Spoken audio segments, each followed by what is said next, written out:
আজি আমি চাৰিটা শব্দ শিকিম, যি চাৰিটা শব্দ আপোনালোকে কোৰ্ট কাছাৰীৰ যিবোৰ নথি পত্ৰ আছে কাগজে কলমে আপোনালোকে শুনিয়ে থাকে। প্ৰথমটো হৈছে কনভিক্ট। ধৰি লওক আপুনি কোনো অপৰাধ কৰিছে আৰু মহামান্য আদালতত আপোনাক দোষী সাব্যস্ত কৰিছে, তাক কোৱা হ'ব কনভিক্ট। ছেম তাৰ ওলোটা, যদি আপুনি সেই ক্ৰাইমটো কৰা নাই, মই জানো আপুনি সেই ক্ৰাইমটো কৰা নাই, যদি আপুনি সেই ক্ৰাইমটো কৰা নাই তেতিয়াহ'লে আপোনাক কোৱা হ'ব আকুইট। চ' আপুনি যদি গিল্টি তাক কোৱা হ'ব কনভিক্ট, আৰু যদি আপুনি ইন'চেণ্ট তাক কোৱা হ'ব আকুইট।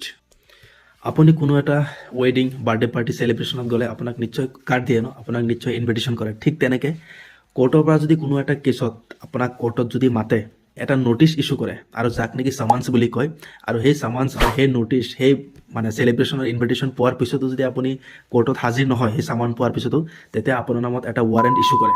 আৰু ৱাৰেণ্ট ইছ্যু কৰাৰ লগে লগে কোনো পুলিচ ফ'ৰ্চ বা অন্য ফ'ৰ্চৰ হতুৱাই কোৰ্টে আপোনাক মানে এৰেষ্ট কৰি কোৰ্টত হাজিৰ কৰাবলৈ বাধ্য কৰাব পাৰে। গতিকে চাৰিটা শব্দ কেনেকুৱা লাগিল জনাব আৰু শ্বেয়াৰ কৰিব প্লিজ। Thank U.